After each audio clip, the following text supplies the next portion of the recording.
मदनपुर नाम के गांव में दुर्गा नाम की तलवार बेचने वाली औरत रहा करती थी। वो उस इलाके में बहुत खतरनाक औरत थी। सब लोग उससे डरते थे। एक तरह से कहा जाए तो वो उस इलाके में लेडी डॉन थी। उसका पति शंभू उसके नीचे काम किया करता था। शंभू उसके इशारों में चलता था। दुर्गा का प्यार सिर्फ अपने बेटे राघव के ऊपर ही था। राघव दुर्गा के विचारधारा से नफरत करता था। एक दिन राघव अपनी माँ से, जो तुम कर रही हो गलत कर रही हो माँ। तलवार बेचना गलत बात नहीं है, पर उस तलवार के आधार पर लोगों को डराना, धमकाना और उनसे हफ्ता वसूली करना गलत बात है। बड़े बड़े ही ऐसे कारनामों में मौत के मुंह में आ गए। मैं आपके इस विचारधारा से बिल्कुल सहमत नहीं हूँ। अभी भी वक्त है, आप सुधर जाइए माँ। तू अपनी माँ को ही समझा रहा है? देख बेटे, डर से ही दुनिया चलती है।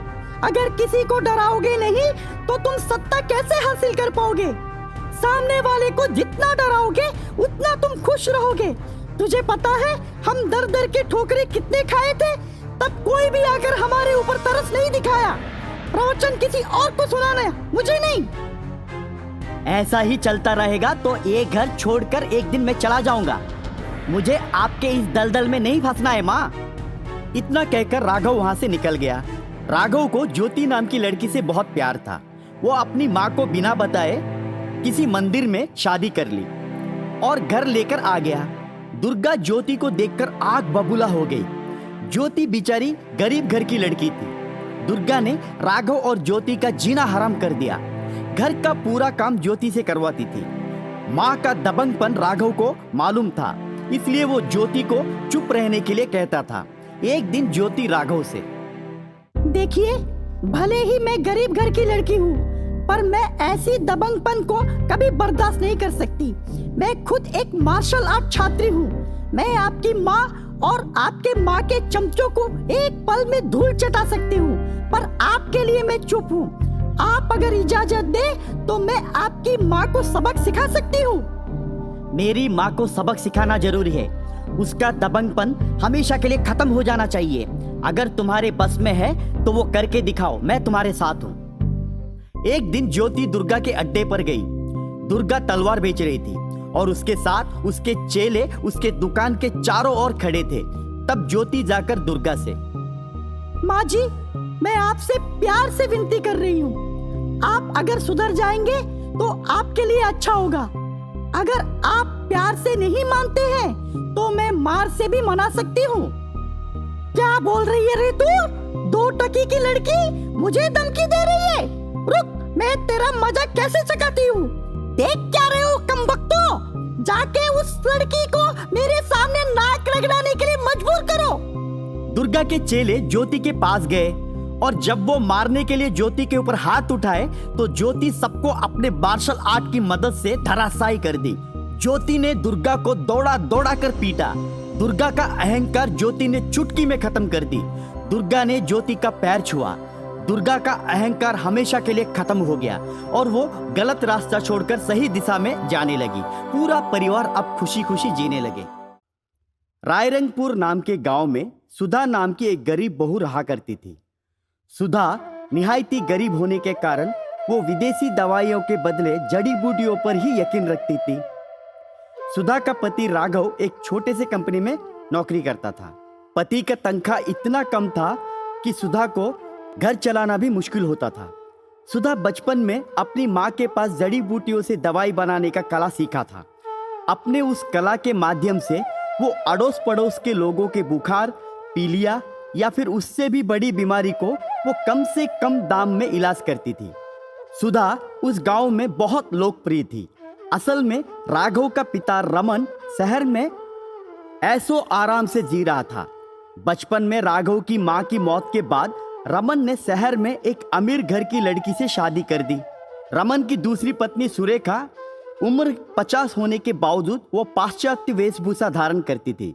राघव को खबर मिली कि रमन की मौत हो गई। रमन की मौत का गम सुरेखा को बहुत सता रहा था, इसलिए वो शहर से कुछ दिन गांव में अपने सौतेले बेटे राघव के पास बिताने के लिए आई। सुरेखा अपनी कीमती कार में गांव में जब उतरी तो गांव वाले उसके वेशभूषा देखकर चौंक गए। बूढ़ी होने के बावजूद छोटे छोटे कपड़े पहनकर अपने बेटे राघव के यहाँ आई। घर में प्रवेश करते ही राघव और सुधा दोनों उसके पैर छुए। तब सुरेखा उन दोनों से, ओ माय फुट, ये क्या कर रहे हो? तुम गांव वाले गवार के गवार ही रहोगे।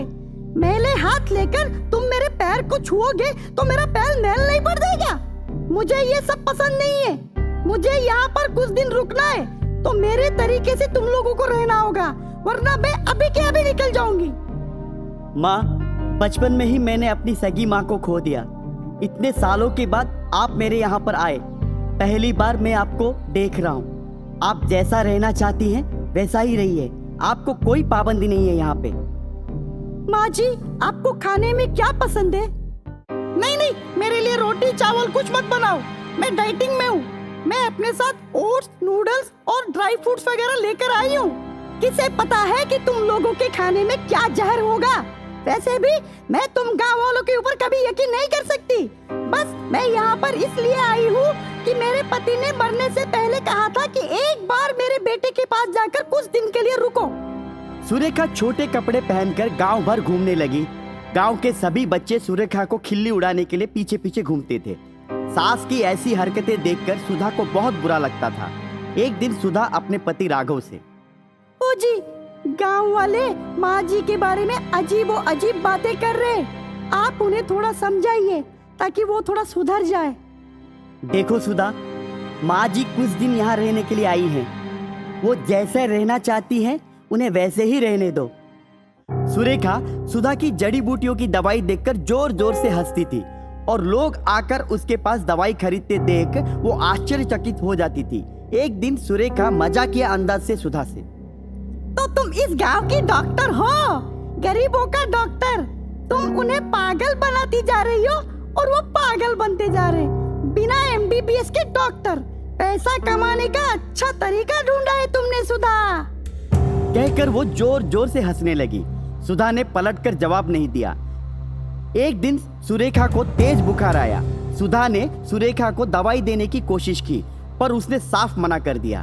वो MBBS डॉक्टर के पास गई तो डॉक्टर ने उसे डेंगू होने का दावा किया। रिपोर्ट में उसका प्लेटलेट काउंट कम हो गया। बहुत दिन हो गए पर उसकी तबीयत में सुधार नहीं आई। तब सुधा पपीते के पत्ते को पेड़ से लाकर उनका रस बनाकर अपनी सास सुरेखा को जोर जबरदस्ती करके पिलाई। सुरेखा की मनाही के बावजूद सुधा ने जोर जबरदस्ती करके पपीते के पत्ते का रस पिलाती रही। सुरेखा कुछ ही दिनों में ठीक हो गई। उस दिन उसको एहसास हुआ कि जड़ी बूटियां असल में चमत्कार होते हैं। सुधा, तुमने मेरी आंखें खोल दी है। आज तक मैं गलत थी। मैं हमेशा गांव वालों को गंवार समझती थी। आज से मैं अपना खान पान, वेशभूषा सब कुछ बदल दूंगी और तुम लोगों के साथ ही रहूंगी।